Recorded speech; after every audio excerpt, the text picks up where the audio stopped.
Ah, c'est incroyable de voir ça. Bah après, c'est l'élite, hein, c'est l'élite, c'est un des meilleurs au monde. Hein. C'est l'étoile montante à l'heure actuelle. Hein. Il rafle pas mal de compètes. Là, il a participé à Olympia pour la première fois. Il s'est classé en plus top 5 ou 6, je crois. Donc c'est les prometteurs. C'est clair que c'est un des futurs. Now I'ma break it down real simple. If you go inside, she controlling your mental. Damn the sentence, flip my world upside down. Fresh Prince, I've been praying to her presence ever since.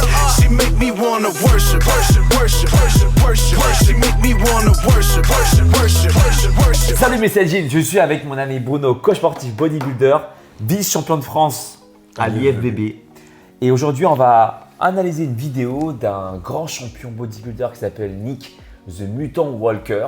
Donc il est énorme, il est strié, il est hyper musclé. Il est très veineux aussi, très Je veineux. crois que le doute n'est plus trop permis. Par contre, On sait pas, hein, tu sais. on va regarder la vidéo. Avec un peu vous de- allez me dire ce que vous en pensez, mais surtout on va essayer de vous apporter des petits tips pour réussir à bien se muscler, à être bien tracé. Ouais, je sais. Pas forcément lui ressembler, mais en tout cas à être plus musclé pour vous en fait, par rapport à votre physique actuel. On y va? Allez. Allez, c'est parti. Donc on voit sa diète. I basically purposely make myself live in a fucking box. I get up at the same time every day, work at the same time every day, I eat at the same time every day, I train at the same time every day, Bon, il fait du cardio, de la muscu en même temps, toute la journée. bed at the same time. Bah, Everything il bosse pas, hein, il fait que ça, hein, de toute façon. every single day.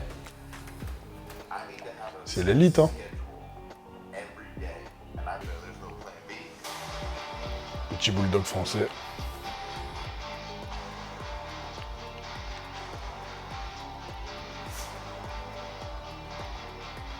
Impressionnant la masse. Hein. Ah, Nick. C'est quelqu'un, hein. Oh là là, bête.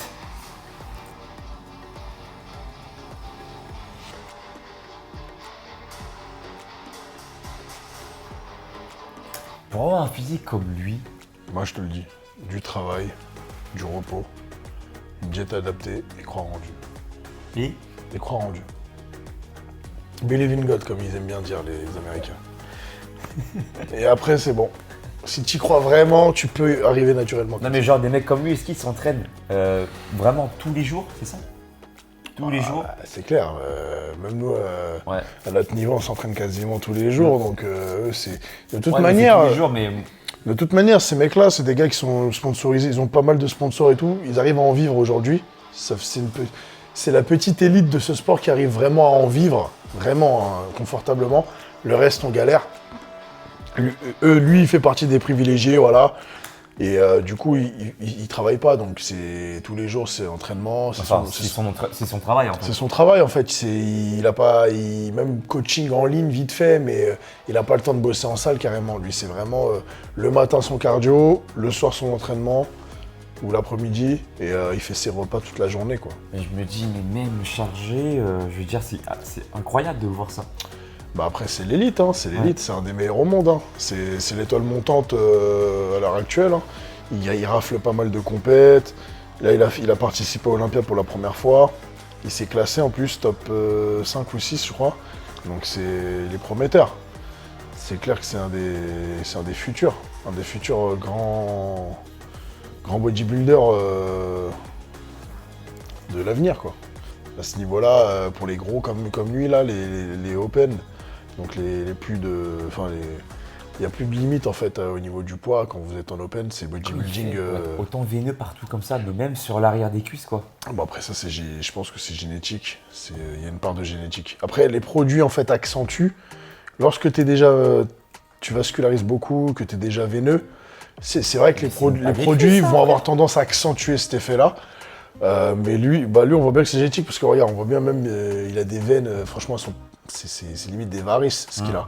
Donc on voit bien que ça c'est génétique, c'est pas tous les bodys qui ont ça. Et pourtant il y a d'autres bodys qui sont aussi gros, voire plus gros que lui, mais qui n'ont pas ces veines-là. Donc ça on voit bien que c'est génétique, c'est juste que c'est en tout grossi chez lui, y compris ça, parce que de base il doit être bien veineux. Je connais des athlètes comme ça qui sont très veineux, Et c'est pas forcément très esthétique. Hein. Moi, perso, je suis pas fan. Après, bon, le mec, il a un physique de fou. Hein. Il est énorme, c'est un des meilleurs au monde.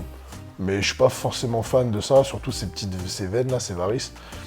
Il devrait même se les faire enlever, je pense, apparemment là, bientôt. Ou en enlever quelques-unes, je pense. Mais voilà. En tout cas, ça, c'est plus lié au facteur génétique. Les produits et les entraînements à haute intensité, ça va accentuer ce problème-là. Mais génétiquement, voilà, si t'as pas ça, tu vas pas te retrouver avec des varices du jour au lendemain. Et pour atteindre ce niveau-là, du coup, il a besoin de faire à la fois donc, la musculation et le cardio le jour même. C'est un truc qui est assez typique, ça c'est ce qu'on fait, mais moi, à mon niveau, je le fais aussi. Hein. Le matin, c'est cardio à jeun. Cardio à jeun. Moi, j'ai l'habitude de le faire. Ok. Très tôt le matin, je vais faire mon cardio avant mes coachings. C'est comment ton cardio, toi? Tu cours Non, en fait, à ce niveau-là, bon, moi, je cours plus non plus. Pour soulager les articulations, mais bon, après, je suis pas aussi massif que lui. Mais alors, à ce niveau-là, on court plus. C'est vraiment du cardio long, à intensité modérée. Et quand tu es en période de grosse prise de masse, parce que tu veux te préparer pour 2022 pour une compétition, c'est ce que tu me disais hors caméra. Ouais. Est-ce que ton entraînement, tu vas le changer ou bien tu vas garder la même routine que tu as actuellement? Qu'est-ce que tu vas changer? Bah là, non, je vais vraiment. Après, là, tout va être. Ah non, mais de toute façon, plus je rentre dans la périodisation, dans la programmation d'une compétition, c'est-à-dire une préparation du début à la fin, avec tout ce que ça comporte, plus il faut faire les choses de manière super précise et carrée. Là, c'est un peu approximatif ce que je fais, c'est un peu du maintien, parce que j'ai pas d'enjeu, j'ai d'autres trucs en tête dans la vie de tous les jours et tout, donc j'ai mis un peu de côté tout ça, donc je continue à m'entraîner, à me maintenir en forme, entre guillemets, mais je progresse pas. Alors que quand je vais rentrer en prise de masse pour une compète plus tard, là, je vais être vraiment dans le souci de la progression. Donc, je vais vraiment tout faire, tout mettre de mon côté pour progresser. Donc, la diète va changer, ça va faire que de monter. Les entraînements, ils vont être de plus en plus précis, de plus en plus durs. Ça va, voilà, c'est... Plus dur, ça veut dire en termes de répétition, en termes de série, en termes de charge? Ouais, en termes de tout. Si tu veux, c'est pas tellement important de compter le nombre d'exercices qu'on va faire. Ouais. C'est plus au niveau où est-ce que j'ai besoin de travailler en priorité. Voilà, par exemple, où sont mes points faibles, où sont mes points forts. Voilà, sur mes pecs, où sont mes points faibles. Je sais que moi, par exemple, c'est le haut des pecs, comme beaucoup. Donc, je vais mettre 80% de mon entraînement là, ici. Voilà, je vais vraiment essayer de fracasser cette zone-là. Et au fur et à mesure de l'entraînement, que mon énergie baisse, je vais attaquer les zones où je suis plus fort. Donc, j'essaie de faire ça pour tous les groupes. Voilà, le dos, c'est pareil. Je galère plus sur l'épaisseur que sur la largeur, donc forcément, je mets l'accent tout de suite sur l'épaisseur. Donc, tout ce qui est rowing, 80%. voilà, soulevé de terre, etc. Je mets l'accent dessus, 80% de mon énergie, je le mets dessus. Et les 20% qui restent à la fin de l'entraînement, je travaille plus sur la largeur qui est mon point fort. Donc voilà, il faut travailler en fonction de soi. Et mais ça en fait, c'est une programmation d'entraînement pour une prépa, pour une compète quoi. C'est pas tout le monde qui doit faire comme moi. Chacun doit faire en fonction de soi. Donc c'est ça qui est intéressant, c'est vraiment on travaille en fonction de nos points faibles, nos points forts.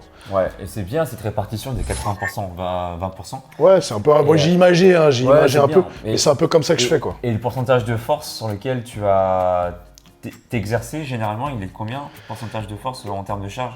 Ça dépend, parce qu'après, en général, c'est 70% de la force max. Voilà, on essaie de faire du 6 reps, 6-8 reps max. Pour information, la force max, ça correspond à une répétition maximale. Donc si on est à 60-70%, on est sur du 6 reps, des fois 8, voilà. Si vraiment on a des ressources où on est aidé.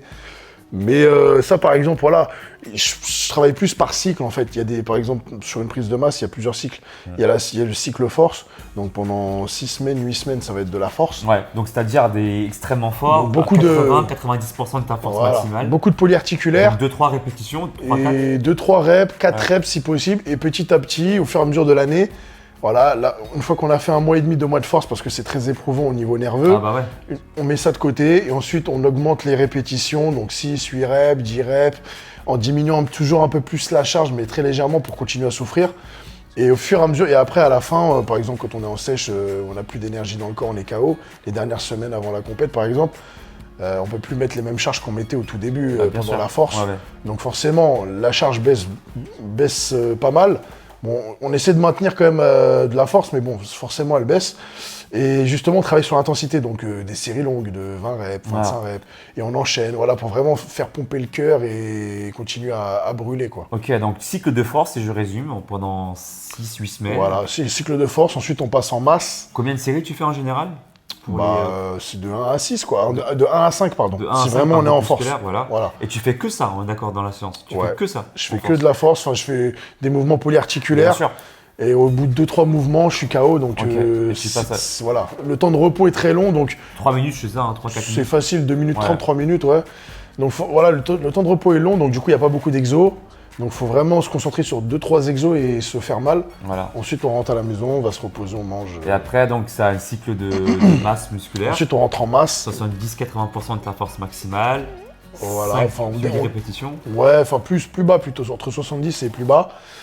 Ensuite, après le cycle masse, on rentre en cycle de volume. Donc voilà, ça reste. On commence à ramener plus de sang dans le Voilà. muscle pour le galbe, pour le volume. Voilà. Donc petit à petit, ça fonctionne comme ça.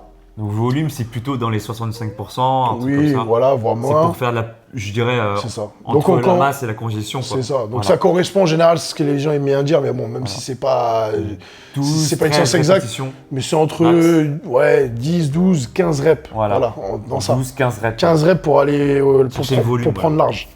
Et augmenter les réserves de glycogène musculaire. C'est ça. Voilà. Et après, Après, c'est voilà, l'endurance. c'est les cycles d'endurance ou sèche. Taper sur les dernières réserves de graisse. Lorsqu'on peut plus construire de muscles parce qu'on Voilà. est en sèche et qu'on est en hypocalorie, du coup Fatigué. là, à ce moment-là, on travaille en intensité, on crame pour être le plus sec possible. Ouais, tout ça, ça te fait un cycle qui peut durer 3, 4, 5, 6 mois. Ouais, facile, bah voilà, Voilà. si tu pars du début à la fin, Ouais, ouais. ça peut faire limite Minimum Un 3 an, mois. quoi. Ouais, ça peut faire un an aussi. limite un an. Ça hein, dépend c'est- comment tu t'y prends, si le cycle tu le rallonges pas en fonction de l'année, en fonction du temps que tu t'as accordé ça. par rapport au moment où tu vas monter en compétition. Ouais, bien sûr. Ok. Bah, ouais, facile. Voilà, donc on a voulu vous partager du coup les tips de notre cher ami du coup Bruno pour se préparer notamment pour une compétition et pour être aussi Bon, il y a du chemin pour arriver à ce niveau. pour en tout cas il y a du chemin. rentrer dans la logique de cet athlète, Ouais. voilà, qui mange beaucoup, qui s'entraîne. Bah, tous c'est les la jours. même logique, voilà. Voilà, C'est la même logique. chose. C'est la logique On qui fait nous la même intéresse. chose. C'est la même passion. Après, c'est pas le même niveau, ça c'est clair. Mais on est dans le même, Voilà. dans le même truc. Mais je dans le trouvais même ça thème. intéressant d'avoir ton expérience justement, du coup en analysant les vidéos de Nick de Mutant The Walker, mais en passant par ton expérience, puisque vous êtes tous les deux dans le bodybuilding, vous entraînez tous les jours, ou quasiment presque tous les jours, du coup c'est intéressant d'avoir ton retour là-dessus, quoi. Si tu veux d'autres vidéos analyses d'athlètes, cite-nous des noms dans la barre des commentaires. Si tu veux également qu'on partage plus l'expérience de Bruno, et bien sûr en détail, donc précise-le nous dans la barre des commentaires également, pose-nous tes questions. Si tu veux être coaché par Bruno, je marque ses coordonnées dans la description de ma vidéo. Si tu veux que je te coach, va sur mon site alexlevent.com pour ton coaching, plan sportif, plan alimentaire sur 3 mois. Bruno et moi, on te dit à tout bientôt. Ciao les gars. Ciao.